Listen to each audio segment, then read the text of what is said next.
ازيكم عاملين ايه؟ بصوا استنوا بصوا الحركه دي. ايه رايك في الاضاءه دي؟ دي الاطباق بتاعت ده مش اوردر.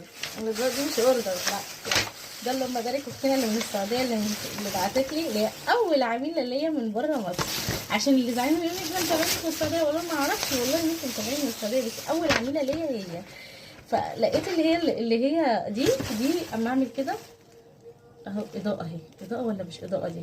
اهو انا بحسن من نفسي، بحسن من قلت اقول لكم. انا على فكره المغرب قرب يأذن وانا متضايقه جدا جدا جدا، اقسم بالله متضايقه، مش قادره اقول لكم، مش عارفه ليه انا بضحك عماله.